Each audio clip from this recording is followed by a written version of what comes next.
우리가 삶을 살다 보면 참 판단하기 어려운 그런 여러 가지 상황에 놓일 때가 많이 있습니다. 특히 이런 때 같습니다. 이런 행동을 하면 이 사람이 상처받을 것 같고, 저 행동하면 저 사람이 상처받을 것 같은데, 이런 상황에서 도대체 내가 어떻게 해야 될까? 그런 여러 가지 고민이 될 때가 있습니다. 이때 어떤 기준을 가지고 행동해야 될까? 그럴 때는 항상 너무나도 간단하게 이렇게 생각하셨으면 좋겠습니다. 무엇이 하나님의 뜻인가? 무엇이 하나님을 더욱더 기쁘시게 하는 것인가?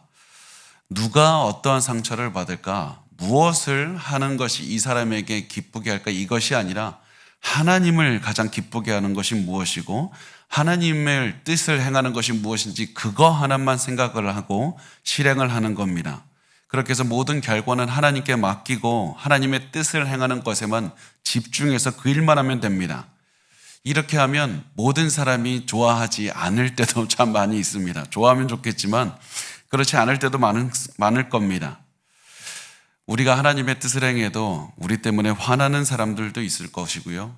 또 그것을 상처라고 받아들이는 사람도 있을 겁니다. 그럼에도 불구하고 우리가 거기에 흔들리지 말고 하나님의 뜻을 실천해야 되는 이유는 우리 인생의 가장 중요한 분이 하나님이시기 때문입니다. 우리의 삶의 중심을 잡아주시고 기준을 세워주시고 우리의 삶을 인도하시는 분도 하나님이고 우리가 천국에 갈 때도 우리가 이 땅에서 사는 대로 상급을 주시는 분도 하나님이시기 때문에 그렇습니다. 그래서 우리가 어떠한 상황에서든지 가장 헛갈릴 때, 가장 혼동될 때 모든 결과는 하나님께 맡기고 하나님의 뜻을 먼저 생각하고 그것을 실행하시길 바랍니다. 사실 하나님의 뜻만 행하면 된다. 이것은 우리의 삶에 적용이 될 뿐만 아니라 설교를 할 때도 사실 적용이 됩니다. 특히 설교하기 까다로운 주제들을 다룰 때 더욱 그렇습니다. 제가 설교를 준비하다 보면 이 말을 하면 어떤 사람들에게 이런 오해도 받을 수 있고 이것을 하지 않으면 성도들이 또 이것에 대해서 몰라서 힘들어할 때도 있다는 생각이 들기도 합니다. 또 어떤 때는 성도들한테 잘못 설교를 말하면 성도들이 오해하거나 상처를 받을 수도 있다는 생각이 듭니다. 특히 오늘 우리가 나누는 이혼에 대한 설교가 그렇습니다. 이혼은 굉장히 다루기가 까다로운 주제입니다. 왜냐하면 이혼한 그 경험 자체가 엄청나게 힘들 뿐만 아니라 이혼한 뒤에도 그 이혼의 아픔이 계속해서 남아있기 때문입니다. 그래서 이혼에 대해서 설교할 때는 굉장히 조심하게 됩니다. 게다가 우리 많은 교회들에서 이혼에 대해서 이렇게 조심하게 다루는 이유가 또 하나가 있는데 그것은 이 성경이 이혼을 할 수 있는 조건에 대해서 말을 해주기 때문에 그렇습니다. 성경이 무조건 모든 경우에서 이혼 안 된다 이렇게 하시는 것이 아니라 이혼해도 되는 상황에 대해서 말씀을 하십니다. 그런데 만약에 교회에서 이렇게 이혼할 수 있는 상황에 대해서 말씀을 드리면 마치 어떤 오해를 받을 수가 있냐면 교회에서 이혼을 조장하는 것처럼 그렇게 보일 수가 있습니다. 안 그래도 세상에 이혼하는 사람들이 많아지고 있고 그리스도인들도 이혼하는 확률이 높아지고 있는데 굳이 성경이 언제 어떤 때는 이혼해도 됩니다. 이런 거를 말해줘서 괜히 오해받고 싶지 않은 겁니다. 그래서 많은 교회는 그냥 이렇게 간단하게 말합니다. 이혼 어떤 경우에도 안 됩니다. 절대로 안 됩니다. 그냥 그렇게 결론을 내립니다. 사실 저도 그냥 무조건 이혼 안 된다고 말하면 저도 편합니다. 그렇게 하면 사람들의 교육 안 먹고 보수적인 목사다 이렇게 칭찬 들을 수 있습니다. 그렇지만은 그렇게 할 수 없는 두 가지 이유가 있습니다. 첫 번째는 성경은 분명히 이혼할 수 있는 근거에 대해서 말을 하고 있기 때문입니다. 성경이 어떤 때는 이혼할 수 있다 이렇게 말씀을 하는데 제가 무조건 저 편하자고 이혼 안 된다라고 말한다면 그건 설교자로서 자격이 없는 겁니다. 저는 하나님의 말씀만 전하는 그런 사명을 맡은 사람입니다. 그리고 이혼에 대해서 설교를 할 수밖에 없는 두 번째 이유는 이것 때문에 고통을 당하는 사람들이 있기 때문입니다. 이혼에 대해서 잘못 이해한 나머지 평생을 이혼을 했다는 커다란 수치 속에서 살아가는 분들이 참 많이 있다는 것을 목회를 하다 보면 발견하게 됩니다. 교회에서 성경에 말씀하는 것을 제대로 알려주지 않기 때문에 성경에서 인정하는 이혼을 한다 할지라도 평생 죄를 지은 것처럼 그렇게 고통을 당하면서 숨기면서 살아가는 겁니다. 그래서 우리가 성경이 말씀하는 이혼에 대해서 이해하는 것이 굉장히 중요합니다. 성경은 이혼에 대해서 어떻게 말씀을 하고 있습니까? 현재 대한민국에서는 우리 많은 그리스도인들이 이혼에 대해서 궁금해하듯이 예수님 시대 유대인들도 이혼에 대해서 굉장히 많이 궁금해했습니다. 그 이유는 자신들이 살고 있는 로마 문화에서는 이혼이 굉장히 쉬웠습니다. 많이 일어났습니다. 그래서 그 모습을 본 유대인들도 우리도 이혼을 하고 싶은, 그런 쉽게 이혼을 하고 싶은 유혹이 들었고, 그리고 그렇다면 성경은 이혼에 대해서 뭐라고 말씀을 하고 있는지 굉장히 궁금해했습니다. 그리고 그 질문들에 대해서 많은 사람들이 씨름을 하고 있었고, 그리고 오늘 본문에 보면 바리새인들이 이 이혼에 대해서 물어보면서 또한 예수님을 시험에 빠뜨리려고 하는 그런 장면이 드러납니다. 우리 오늘 그 장면을 한번 같이 보면서 이혼에 대해서 나눠보도록 하겠습니다. 우리 마가복음 10장 1절 말씀 같이 읽겠습니다. 시작. 예수께서 거기서 떠나 유대 지경과 요단강 건너편으로 가시니 무리가 다시 모여들거늘 예수께서 다시 전례대로 가르치시더니, 이 마가가 지명을 이렇게 일부러 기록을 했는데, 이것을 통해서 우리가 알 수 있는 것이 무엇이냐면 예수님이 지난번에 나왔던 가버나움에서 떠나서 요단강 오른쪽으로 가신 다음에 예루살렘 밑으로 내려가고 계시다, 이것을 말씀을 하고 있는 겁니다. 그러니까 예수님께서 마지막에 예루살렘에서 고난을 당하기 위해서 이제 출발을 하신 겁니다. 고난을 당하기 위해서 떠나신 예수님에 대한 소문은 이 예루살렘으로 조금씩 내려가고 있는데, 이미 예수님에 대한 소문은 예루살렘까지 다 퍼지게 됩니다. 그래서 서기관들과 바리새인들이 예루살렘에서 북쪽으로 올라와서 예수님을 미리 관찰하고 예수님에 대한 시험을 할 기회를 엿보고 있었습니다. 또 마가복음을 기록한 마가가 지금 이 예수님이 계신 지역을 기록한 이유가 하나가 더 있습니다. 굉장히 중요한 것인데, 그것은 예수님이 지금 계신 그 지역을 담당하고 다스리고 있던 사람이 헤롯 안티파스라는 사람이었기 때문입니다. 이 헤롯 안티파스는 우리가 이전에 미리 봤습니다. 마가복음 6장 14절에서 29절에 보면 헤롯 안티파스가 자기 친형제 빌립의 아내 헤로디아에게 반해서 자기 아내하고 이혼을 한 다음에 자기의 형제 아내와 헤로디아와 결혼을 했습니다.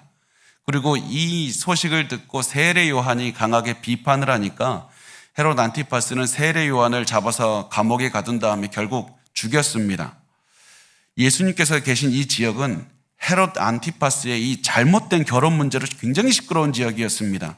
그래서 누구라도 헤롯의 이혼과 결혼 문제를 거론하면서 또 시끄럽게 만든다면 세례 요한과 같이 또 처벌받을 수 있다는 그런 위험이 감지되고 있는 곳이었습니다. 그리고 바리새인들이 예수님에게 이혼에 대해서 물어봐서 세례 요한과 똑같이 예수님을 죽게 하려는 그런 계획을 가지고 있었던 겁니다.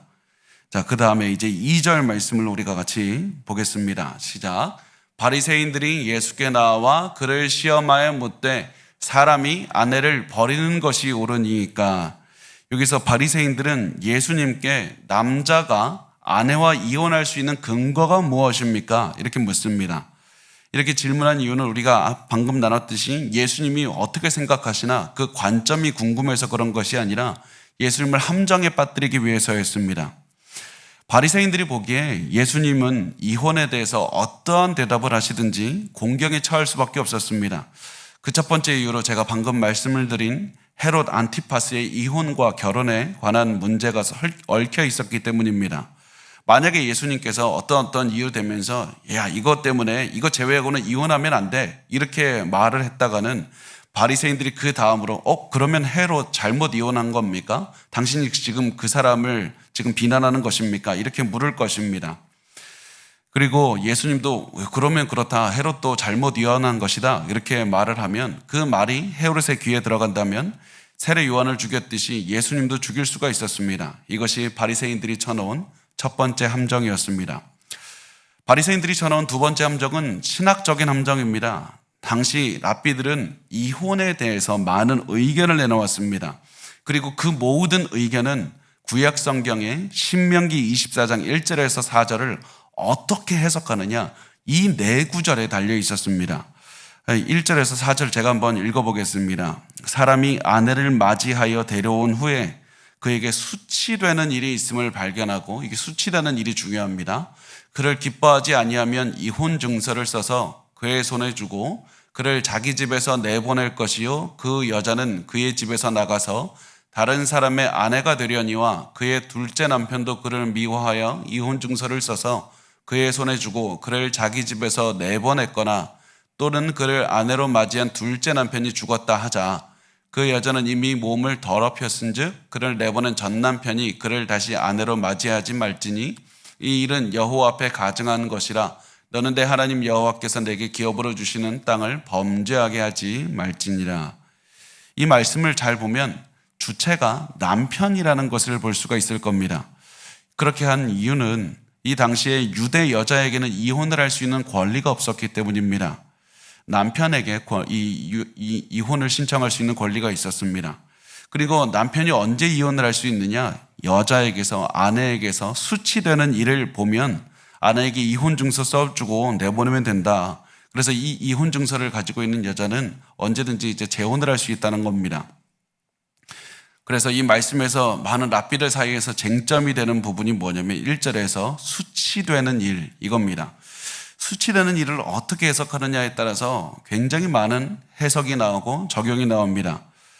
남편이 아내의 수치되는 일을 보면 이혼할 수 있다는데 아내의 수치되는 일이 도대체 뭐냐? 그 당시에는, 이 예수님 당시에는 성경을 해석하는 두 개의 큰 학파가 있었습니다. 이 두 학파는 수치되는 일이라는 말을 전혀 다르게 해석했습니다.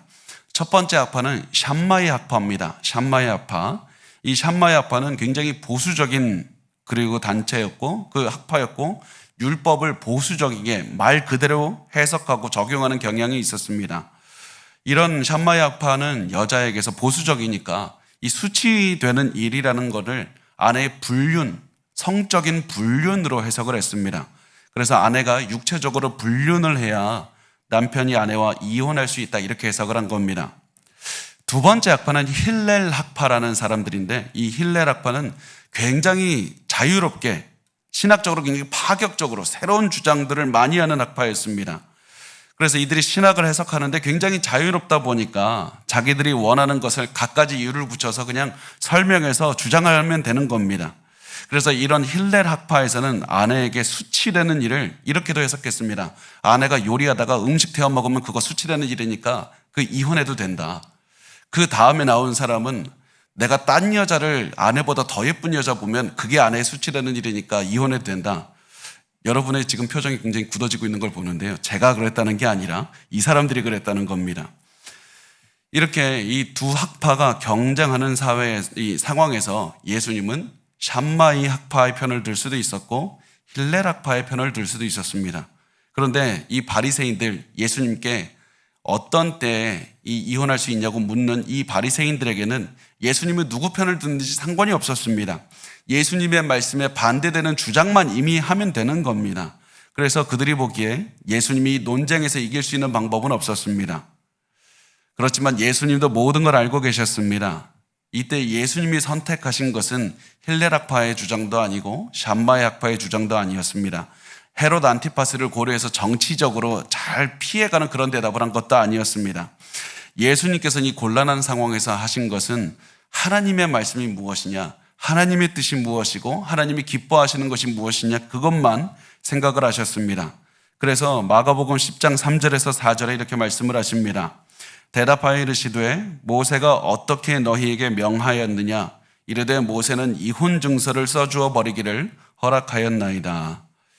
예수님께서 이혼에 대해서 성경은 뭐라고 하느냐, 하나님 뭐라고 말씀하셨느냐, 가장 본질적인 질문을 하십니다. 어떤 사람이, 어떤 학파가 이혼에 대해서 무슨 생각을 하고 어떻게 많은 사람들이 이 설을 지지하고 이거 하는 것이 아니라 하나님 말씀이 뭐라고 하느냐, 그 말을 들은 바리새인들은 성경은 남자가 여자를 이혼하기를 원하면 이혼 증서 써주고 이혼하라고 했습니다, 이렇게 대답을 합니다. 그런데 이 말을 들은 예수님은 너희가 성경 잘못 알고 있다, 잘못 알고 있다, 이렇게 말씀을 하면서 이혼에 대해서 이해할 때 가장 알아야 되는 기본에 대해서 말씀을 하셨습니다. 그것이 5절에서 9절 말씀인데 우리 같이 한번 읽어보겠습니다. 시작. 예수께서 그들에게 이르시되 너희 마음이 완악함으로 말미암아 이 명령을 기록하였거니와 창조 때로부터 사람을 남자와 여자로 지으셨으니 이러므로 사람이 그 부모를 떠나서 그 둘이 한 몸이 될지니라. 이러한즉 이제 둘이 아니요 한 몸이니 그러므로 하나님이 짝지어 주신 것을 사람이 나누지 못할지니라 하시더라. 여기서 너희 마음이 완악하다, 이 말은 야 너희가 영적으로 성숙되질 않았다, 하나님의 지혜를 너 이해하지를 못하는구나, 그런 의미입니다. 그래서 하나님의 뜻을 이해하지를 못하니까 단순히 이혼을 다른 여자랑 결혼하기 위한 그렇게 수단으로 만들고 있지 않느냐, 그냥 여자를 갈아치우는 용도로 만들고 있지 않느냐. 하나님은 원래 이것을 보라, 하나님은 이혼을 원하시는 것이 아니다, 하나님은 결혼이 영원히 지속되기를 원하시는 분이다. 그러나 너희가 마음대로 이혼하고 여자를 버리기 때문에 여자들을 보호하고 이혼을 잘못된 것을 제한하기 위해서 이혼에 대한 명령을 주신 거라는 사실입니다. 하나님이 처음부터 이혼하기를 원하신 것이 아니라 남자들이 아무렇게나 여자를 쫓아보내서 여자를, 그러니까 가장 사회적인 약자인 여자들을 또 보호하기 위해서, 또 이혼을 함부로 막 하니까 야 이때 다 안 된다, 이혼을 제약을 주기 위해, 제한하기 위해서 이혼에 대한 명령을 주셨다는 사실입니다. 원래 하나님은 이혼을 싫어하는 분입니다. 그러면서 예수님께서는 창세기에 나오는 결혼에 대한 말씀을 하십니다. 이혼을 설명을 하는데 결혼에 대해서 말씀을 하신 이유는 결혼을 이해해야지 이혼도 이해할 수가 있기 때문입니다. 결혼의 본질을 이해해야 이혼에 대해서도 알 수 있고 이혼을 할 수 있는 근거도 알 수가 있습니다. 그래서 예수님께서는 하나님께서 결혼 그 제도를 세우시면서 이렇게 말씀하셨다고 합니다. 둘이 한 몸이 될지니라. 둘이 한 몸이 될지니라. 이 말씀은 두 사람이 결혼하게 된 것은 사람의 결정이 아니라 하나님의 결정이라는 겁니다. 하나님이 명령하셨기 때문에 둘이 결혼을 하게 되었다는 겁니다. 이 땅의 사람들이 두 사람을 소개시켜 줄 수도 있고 공무원이 결혼을 인정하는 서류를 발급해 줄 수도 있지만 이 사람들이 마음과는 상관없이 하나님께서 이 두 사람을 만나서 결혼하게 해주신 것이다. 그러므로 이 두 사람을 연결해 주신 분은 하나님이기 때문에 하나님이 허락해야 이 두 사람도 헤어질 수가 있다는 그런 의미입니다. 이 두 사람이 이혼을 하면서 법정에서 여러 가지 이 공방을 벌일 수 있고 또 법정에서 두 사람의 이혼을 인정하는 판결을 내릴 수도 있지만 하나님이 인정하지 않는다면 이 이혼은 하나님 앞에 인정을 받지 못하는 이혼이다. 하나님께서 이어주셨으니까 하나님께서 허락하지 않으면 헤어질 수도 없다는 말씀을 합니다. 그러면 언제 어떤 조건 하에서 이혼을 할 수가 있는가? 하나님께서 정하신 이혼의 조건이 무엇이냐? 그것은 우리가 결혼의 기본을 보면 알 수 있고 이 기본이 깨어졌을 때 이혼도 할 수 있는 근거가 된다는 사실을 이해할 수 있습니다. 그리고 결혼의 가장 기본은 육체적으로 하나가 되는 것입니다. 부부는 육체적으로 하나가 되기 때문에 육체적으로 다른 사람과 배우자가 하나가 되면 그것은 결혼의 가장 중요한 부분이 훼손이 되는 겁니다. 그래서 아까 하나님께서 둘이 한 몸이 될지니라, 둘이 한 몸이 될지라는 그 말씀은 당연히 영적으로 우리 서로 사랑하고 그렇게 하나가 되라는 의미일 뿐만 아니라 육체적으로도 하나가 되는 것을 의미하고 있습니다. 그래서 이 부부가 육체적인 것이 깨어졌을 때 이혼할 수 있는 근거가 된다는 말씀입니다. 이 말씀을 제가 그냥 조금 더 추측해서 드리는 것이 아니라 이 말씀을 더욱더 우리가 조금 자세하게, 오늘 이혼을 나누는 자리니까 한번 마태복음의 말씀을 한번 보도록 하겠습니다. 마태복음 5장 32절 말씀에는 이렇게 말씀을 합니다. 나는 너희에게 이르노니 누구든지 음행한 이유 없이 아내를 버리면, 음행한 이유 없이 이는 그로 간음하게 하며, 또 마태복음 19장 8절에서 9절 예수께서 이르시되 모세가 너희 마음의 완악함 때문에 아내 버림을 허락하였거니와 본래는 그렇지 아니하니라. 내가 너희에게 말하노니 누구든지 음행한 이유 외에 아내를 버리면 다른 데 장가드는 자는 간음함이니라. 예수님께서 계속해서 음행한 이유 없이 아내와 이혼하면 안 된다고 말씀을 합니다. 이 말은 아내가 음행했을 때는 이혼을 해도 괜찮다는 의미입니다. 그러면 이제 우리에게 중요한 게 음행이 도대체 뭐냐? 음행이라는 게 도대체 뭐냐? 이 음행은 헬라어로 보면 포르네이아라는 말입니다. 포르네이아. 이 흔히 말하는 이 굉장히 포르노라는 말이 여기서 나왔는데요. 이 포르네이아라는 말은 불륜만을 뜻하는 말은 아니고 굉장히 광범위한 성적인 죄를 뜻하는 말입니다. 포르네이아는 굉장히 광범위한 말입니다. 왜? 여기에서는 불륜이라는 말이 있음에도 불구하고 불륜이라는 말을 쓰지 않고 음행이라는 굉장히 넓은 의미의 단어를 썼는가? 그 이유에 대해서 무엇인지 많은 신학자들과 목회자들이 다양하게 해석을 합니다. 어떤 분들은 이 음행이라는 말 포르네이아가 불륜만을 이야기한다고 생각을 합니다. 그렇지만 저는 다르게 생각하고 다른 많은 목회자들과 학자들은 이렇게 생각을 합니다. 포르네이아라고 단어를 쓴 이유가 무엇이냐? 그것은 굉장히 다양한 성적인 죄를, 육체와 포함이 되는 성적인 죄를 포함시키기 위해서다. 예를 들면 불륜도 당연히 육체적인 죄가 되지만 동성애도 그 육체적인 죄가 되고요. 근친상간도 되고 수간, 이 다 구약 성경에서 다 금지하는 것이죠.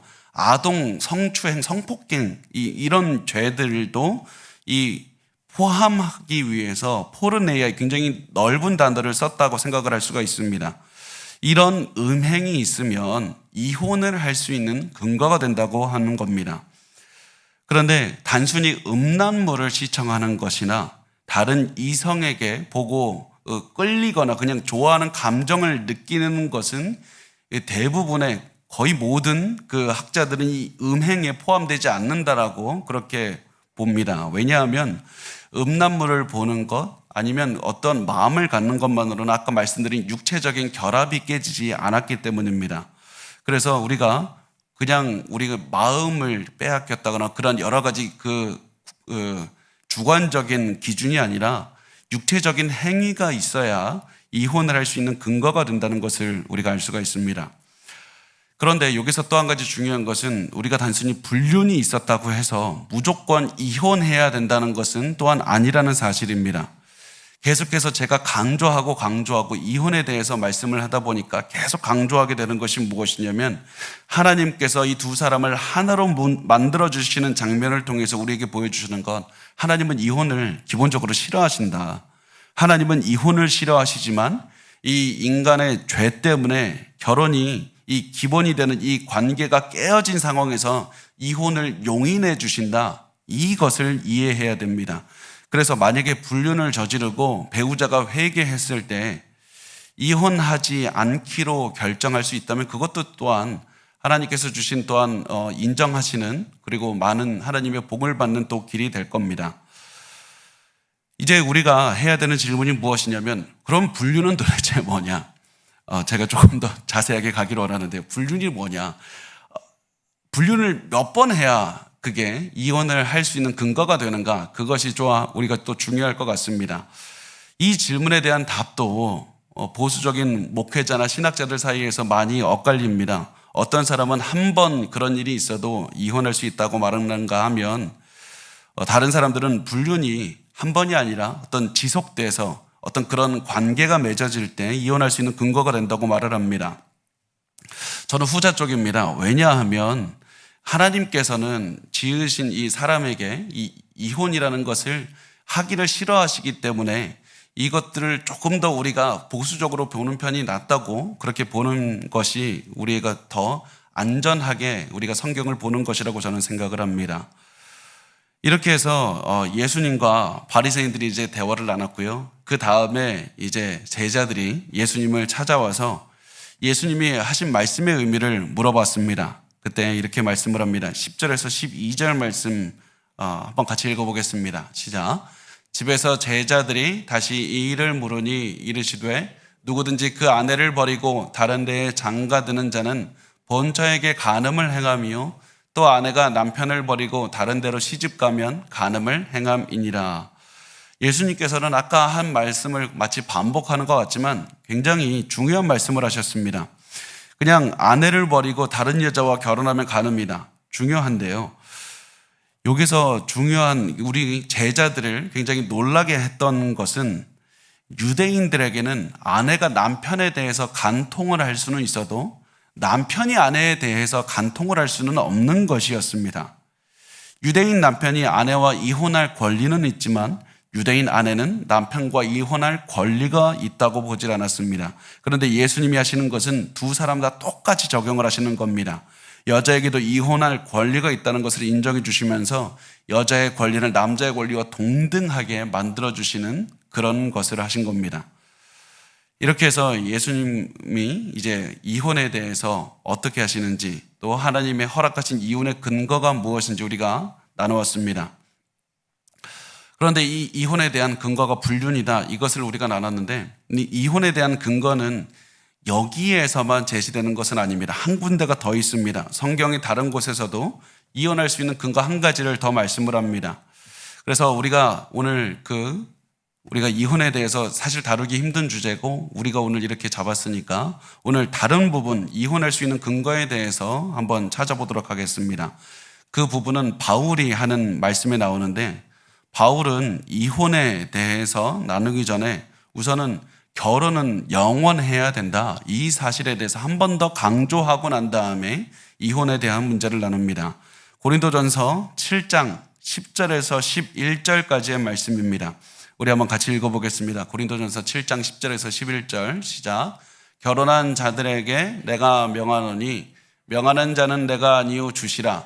여자는 남편에게서 갈라서지 말고 만일 갈라섰으면 그대로 지내든지 다시 그 남편과 화합하든지 하라. 남편도 아내를 버리지 말라. 우선 이 말씀은 그리스도를 믿는 남편과 아내에 대한 말씀을 하고 있습니다. 그리스도를 믿는 남편과 아내 두 사람이 예수를 다 믿을 때 남편과 아내 둘 다 이혼하지 말라, 갈라서지 말라. 이 이혼하다 갈라서라는 말은 이 버리다 갈라서다 이렇게 따르게 써 있는데 그냥 똑같은 말이라고 보시면 됩니다. 이 남편과 아내가 서로 이혼하지 말라고 말했던 이유는 예수님이 허락하신 이유 외에 다른 이유로 이혼하는 성도들이 많았기 때문입니다. 음행의 이유가 아닌 다른 이유로 이혼했다면 그것은 잘못된 것이니까 바울은 그런 것들을 보면서 다시 이 사람들을 화합하기를 원했습니다. 다시 재결합하기를 원했습니다. 그래서 만약에 남편과 아내가 갈라섰다면 아내와 남편은 결혼하지 않은 채로 살든지 다시 남편과 화합하라고 말을 하는 겁니다.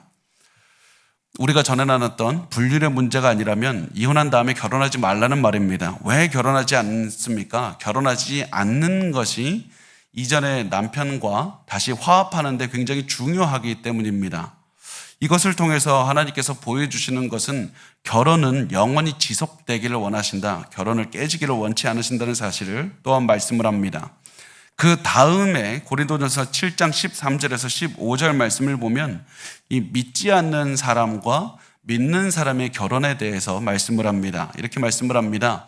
어떤 여자에게 믿지 아니하는 남편이 있어 아내와 함께 살기를 좋아하거든 그 남편을 버리지 말라. 믿지 아니하는 남편이 아내로 말미암아 거룩하게 되고 믿지 아니하는 아내가 남편으로 말미암아 거룩하게 되나니 그렇지 아니하면 너희 자녀도 깨끗하지 못하니라.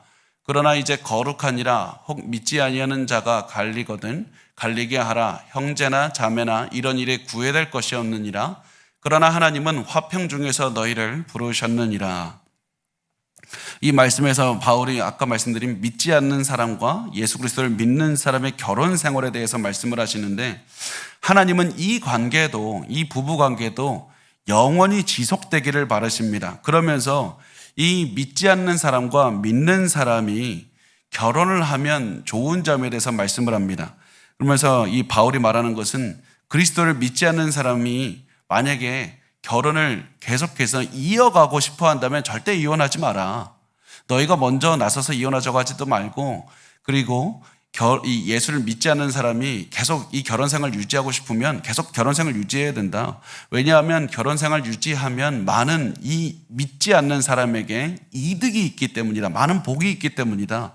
그러면서 이 바울은 세 가지 크게 복에 대해서 말을 하는데요. 첫 번째는 무엇이냐면 그리스도인이 그리스도를 믿지 않는 사람과 결혼하면 그리스도를 믿지 않는 사람에게 하나님 많은 복을 주십니다. 그 예가 성경에 곳곳에 나와 있습니다.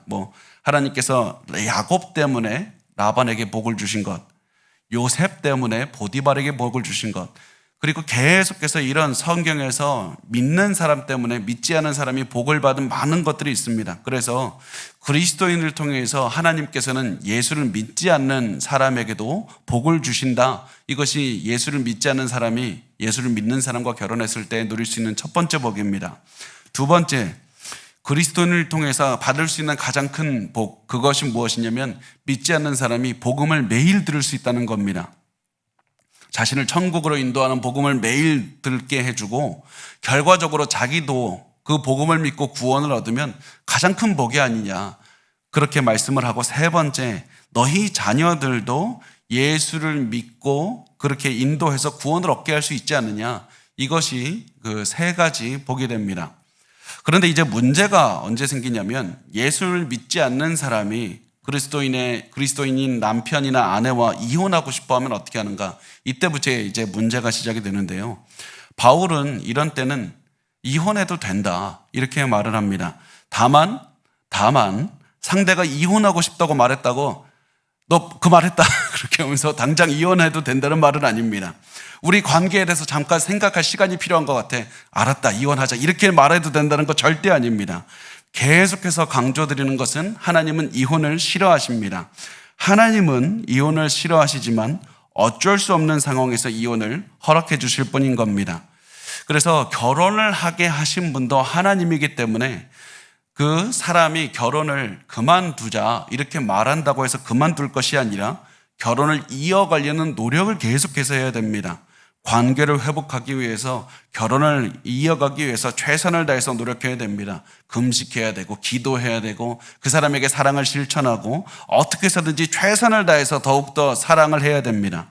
그런데 그리스도를 믿지 않는 사람이 오랫동안, 장기간 동안 그리스도인 배우자를 떠나서 결국 돌아올 수 없다는 것이 확실하게 될 때, 더 이상 다른 결론을 내릴 수 없을 때, 이때 이혼을 할 수가 있다는 겁니다. 이것이 이 두 가지 오늘 말씀드린 것이 이혼을 할 수 있는 성경적인 근거가 됩니다. 오늘 우리가 이혼에 대해서 나눴는데요. 오늘 말씀을 들으면서 어떤 분들은 좀 마음속에 가지고 왔던 짐이 좀 내려놓는 그런 분도 있을 것이고, 어떤 분은 이런 상황에서는 내가 이혼할 수 있구나, 그런 마음으로 이혼에 대한 마음이 조금 더 굳어지시는 분이 있을 수도 있다는 생각이 들었습니다. 그렇지만 제가 오늘 설교를 하면서 계속해서 강조하는 건, 하나님은 결혼이 영원하기를 바라시고 예외적으로 이혼을 인정해 주시는 것이라는 사실을 기억해야 됩니다. 그래서 만약에 이혼에 대해서 고려하고 계시다면, 만약에 여러분 주변에 이혼에 대해서 고려하고 있는데 조언이 필요한 분이 있다면 가장 먼저 이 질문을 하셨으면 좋겠습니다. 가장 어렵고 힘들고 헛갈리고 혼동이 될 때, 제가 처음 설교할 때 처음 시간에 말씀드린 건 가장 이 질문, 하나님을 나는 기쁘게 하고 있는가? 이 선택을 통해서 하나님께서 영광 받으시는가? 이것을 통해서 하나님을 기쁘시게 할 것인가? 그것이 중요합니다. 왜냐하면 우리 그리스도인들이 어떤 결정을 내리든지 간에 고민해야 되는 것은 하나님을 기쁘시게 하고 하나님께 영광 돌리는 것이기 때문입니다. 그런데 여러분 잘 들으시기 바랍니다. 세상의 사람들은 이렇게 조언할 겁니다. 너가 행복하면 된다. 너만 행복하면 그것이 하나님을 행복하게 만드는 것이고, 너가 기쁘게 살면 그게 하나님 좋게 만드는 것이다. 그렇게 얘기를 할 겁니다. 그렇지만 제가 반드시 말씀을 드릴 수 있는 것은 그 말은 거짓입니다. 만약에 우리가 항상 기분 좋고 행복한 게 하나님의 뜻이라면 예수님은 우리에게 십자가 지고 따르라고 말씀하시지 않았을 겁니다. 십자가는 행복한 것이 아닙니다. 고통이 있고 고난이 있고 때로는 굉장히 괴로운 것입니다. 그렇지만 십자가를 지고 예수님을 따르는 것이 하나님을 기쁘시게 하는 것이고, 그렇기 때문에 예수를 따라가고 십자가를 지고 따라가는 겁니다. 십자가를 지고 따라가면 지금 당장은 내가 어렵고 힘들고 슬픈 마음이 있다 할지라도 내가 더 밝은 미래, 더 많은 상급이 있기 때문에 이 십자가를 지고 고난을 당하는 겁니다. 그래서 우리가 이혼이라는 중요한 문제를 결정할 때에도 가장 먼저 생각해야 될 것은 내가 지금 어떤 감정인가, 내가 슬픈가, 그것이 아니라 무엇이 하나님께 영광을 돌리는 것인가, 무엇이 하나님을 기쁘게 하는 것인가, 그것을 생각해야 된다는 사실입니다. 또 우리가 이혼을 생각할 때 두 번째 한 가지 더 생각했으면 좋겠는데요. 그것은 이혼한 분들을 함부로 판단해서는 안 된다는 겁니다. 오늘 우리가 나눴듯이 성경은 이혼에 대한 그 기준을 알려줍니다. 그래서 어떤 분이 저에게 와서 저 이혼해도 됩니까? 이렇게 물어보신다면 성경적인 기준을 말씀을 드리고 성경적인 기준에 미치지 않는다면 저 그분에게 안 된다고 끝까지 말씀을 드릴 겁니다. 말릴 수 있는 만큼 최선을 다해서 말릴 겁니다. 그렇지만 이미 이혼을 하신 분들에 대해서는 우리가 좀 태도를 바꿨으면 좋겠습니다. 이혼은 이미 벌어진 일이고 돌이킬 수 없는 일이 아닙니까? 그 모든 일에 대한 판단은 하나님께서 하실 겁니다. 그리고 그 하나님께 모든 판단을 맡기고 우리가 할 수 있는 것은 다른 사람들 판단하는 것이 아니라 사랑으로 돌보는 것밖에 없습니다. 게다가 우리가 중요한 것은 그분이 이혼을 한 그 상태에서 어떤 일이 있었는지 자세히 알지 못하지 않습니까? 때로는 어떤 일이 있었다는 것을, 그래서 이혼했다는 것을 머리로는 알아도 그 상황 가운데 있지 않았기 때문에 우리는 그분들이 얼마나 괴롭고 힘든 상황에 처해 있었는지 모릅니다. 그래서 특히 이혼을 경험해 보지 않은 분들이 이혼한 분들을 대할 때에는 항상 판단하는 마음, 정죄하는 마음이 아니라 이해하고 사랑하는 마음으로 대해 주셨으면 좋겠습니다. 제가 좋아하는 한 목사님께서 이혼을 설명할 때 한 예를 드셨는데요. 그 결혼은 마치 초강력 접착제, 한번 부르면 당장 붙어버리는 접착제와 같다는 겁니다. 그래서 이 결혼이 초강력 접착제와 같아서 결혼을 하면 두 사람이 굉장히 긴밀하게 붙습니다. 그런데 접착제의 특징이 무엇이냐면 접착제로 붙인 곳을 떼면 절대로 과거와 똑같은 상태로 돌아가지 못한다는 겁니다. 엄청난 상처와 엄청난 자국을 남길 수밖에 없게 됩니다. 이혼을 한 분들은 그런 상처와 아픔의 자국을 간직하는 분들입니다. 그래서 그 판단하거나 정죄하는 것이 아니라 그 판단하거나 비난하는 말들은 하지 말고 그 모든 판단을 하나님께 맡기고 하나님께서 우리에게 주신 사랑으로 그냥 그 상처를 만져주시고 돌봐주셨으면 좋겠습니다. 마지막으로 이 이혼에 대해서 주제를 나누면서 꼭 하고 싶은 세 번째 말은 불륜을 저질러서 이혼을 하게 된 분들에게도 구원의 길은 항상 열려 있다는 겁니다.